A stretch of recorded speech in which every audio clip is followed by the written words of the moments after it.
നമസ്കാരം, ഞാൻ Sethulakshmi. Chemmanur international jewellers Kaumudi ഹെഡ്ലൈൻസിലേക്ക് സ്വാഗതം. Powered by ARMC, presented by NCDC. കാരണക്കാരെ കണ്ടവരുണ്ടോ? തിരഞ്ഞെടുപ്പ് തോൽവിയിൽ കാരണക്കാരെ തേടി കോൺഗ്രസ്. പാർട്ടി സ്ഥാനാർത്ഥികളുടെ പരാജയം അന്വേഷിക്കുന്ന സമിതികൾ ജൂലൈ 5-നകം റിപ്പോർട്ട് നൽകാൻ നിർദ്ദേശം. കാരണക്കാർക്കെതിരെ കർശന നടപടിയെന്നും VM സുധീരൻ. പരാജയ കാരണം അന്വേഷിക്കാൻ നിയുക്തമായ 4 മേഖലാ സമിതികൾ തിരയുന്നത് KPCC നിർദ്ദേശപ്രകാരമുള്ള 19 കാര്യങ്ങൾ. വോട്ടർ പട്ടികയിൽ പേര് ചേർക്കുന്നതിലെ വീഴ്ച മുതൽ സ്ഥാനാർത്ഥി നിർണയം വരെയുള്ള പരാതികൾ പരിശോധനയിൽ. അതേസമയം അക്രമ രാഷ്ട്രീയത്തിന്റെ പേരിൽ CPM-നെതിരെ സുധീരന്റെ രൂക്ഷ വിമർശനം.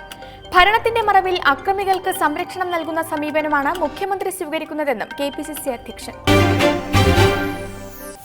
അണിയറയിൽ പടയൊരുക്കം. ഉത്തർപ്രദേശിൽ പോരാട്ടത്തിന് സജ്ജമാക്കാൻ പ്രവർത്തകരെ ആഹ്വാനം ചെയ്ത് BJP ദേശീയ നിർവാഹക സമിതി.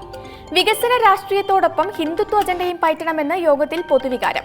അസമിൽ പാർട്ടിക്കുണ്ടായ നേട്ടം ഹിന്ദുത്വ പ്രതീകങ്ങളുടെ വിജയം. രാജ്യമെങ്ങും സാന്നിധ്യമുള്ള ഏക രാഷ്ട്രീയ പാർട്ടി BJP എന്നും വിലയിരുത്തൽ.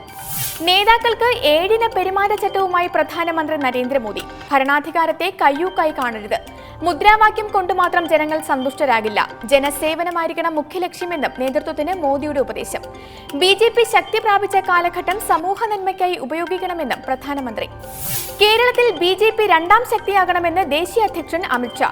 കേരളത്തിലും ബംഗാളിലും പാർട്ടി നടത്തിയത് മികച്ച പ്രകടനം. സംസ്ഥാന നിർവാഹക സമിതി 20-ന് മുൻപ് പുനഃസംഘടിപ്പിക്കാൻ നിർദ്ദേശം നൽകിയ അമിത്ഷാ 23-ന് പാലക്കാട് നടക്കുന്ന നേതൃയോഗത്തിൽ പങ്കെടുക്കും.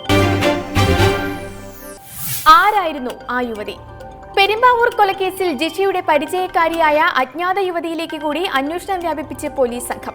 കൊലയാളി പുരുഷനാണെങ്കിലും കൊലപാതകത്തിലേക്ക് നയിച്ച സംഭവങ്ങളിൽ ഒരു സ്ത്രീയുടെ സാന്നിധ്യം തള്ളിക്കളയാനാവില്ലെന്ന് അന്വേഷണ ഉദ്യോഗസ്ഥർ. സംഭവം നടന്ന സമയം കൊലയാളിക്കൊപ്പം ഒരു സ്ത്രീ കൂടി ജിഷയുടെ വീട്ടിൽ ഉണ്ടായിരുന്നതായി അന്വേഷണ സംഘത്തിന് സംശയം. ജിഷ കയർത്ത് സംസാരിച്ചത് ഇവരോടായിരിക്കാമെന്നും നിഗമനം. സ്കൂട്ടറിൽ ഇടയ്ക്കിടയ്ക്ക് ജിഷയെ കാണാൻ എത്തിയിരുന്ന യുവതിക്കായി തിരച്ചിൽ വ്യാപകം. സംഭവത്തിൽ പങ്കുണ്ടെന്ന് പോലീസ് സംശയിക്കുന്ന യുവതിയെക്കുറിച്ച് കൂടുതൽ വിവരങ്ങൾ അറിയില്ലെന്ന് അമ്മ രാജേശ്വരിയും സഹോദരി ദീപയും. വിശദമായ ചോദ്യം ചെയ്യലിൽ യുവതിയെക്കുറിച്ചും കൊലയാളിയെക്കുറിച്ചും തുമ്പ് ലഭിക്കുമെന്ന പ്രതീക്ഷയിൽ അന്വേഷണ സംഘം. ഇനി മീനില്ലാ കാലം. സംസ്ഥാനത്ത് ട്രോളിംഗ് നിരോധനത്തിന് ഇന്ന് അർദ്ധരാത്രി തുടക്കം. ജൂലൈ 31 വരെ നീളുന്ന 47 ദിവസത്തെ നിരോധന കാലയളവിൽ കടലിൽ മീൻപിടുത്തത്തിന് അനുമതിയുള്ളത് ഔട്ട്ബോർഡ്, ഇൻബോർഡ് എഞ്ചിൻ ഘടിപ്പിച്ച വള്ളങ്ങൾക്ക് മാത്രം. മൺസൂൺ കാലത്തെ മത്സ്യപ്രജനനം കണക്കിലെടുത്താണ് ട്രോളിംഗ് നിരോധനം. മറച്ചാലും തെളിയുന്ന നിഴൽ. ഓർലൻഡോ കൂട്ടക്കൊലയിൽ ISIS ബന്ധം ഉറപ്പിക്കാതെ അമേരിക്ക. നിശ ക്ലബിൽ 50 പേരെ വെടിവെച്ചു കൊന്ന ഒമർ സാദിഖ് മാറ്റിന് ഭീകരബന്ധം ഉണ്ടെന്നതിന് തെളിവില്ലെന്ന് US അറ്റോർണി. അതേസമയം ഒമറിന്റെ അച്ഛന് അഫ്ഗാൻ താലിബാനുമായി അടുത്ത ബന്ധം സ്ഥാപിക്കുന്ന കൂടുതൽ തെളിവുകൾ പുറത്ത്. സ്വവർഗാനുരാഗികളുടെ നൃത്തശാലയിൽ കടന്നുകയറി വെടിയുതിർക്കുന്നതിനിടെ കൊലയാളി IS-ന്റെ അടിയന്തര സേവന നമ്പറിൽ ബന്ധപ്പെട്ടിരുന്നതായി മൊബൈൽ ഫോൺ രേഖകൾ. ഒമർ സാദിഖ് തങ്ങളുടെ പോരാളിയെന്ന ISIS അവകാശവാദത്തിന് പിന്നാലെയാണ് അമേരിക്കൻ വാദം ഖണ്ഡിക്കുന്ന ഇത്തരം തെളിവുകൾ. അതിനിടെ കൊലയാളിയായ ഒമർ സാദിഖ് നേരത്തെ തന്നെ FBI-യുടെ നോട്ടപ്പുള്ളിയായിരുന്നതായും റിപ്പോർട്ട്.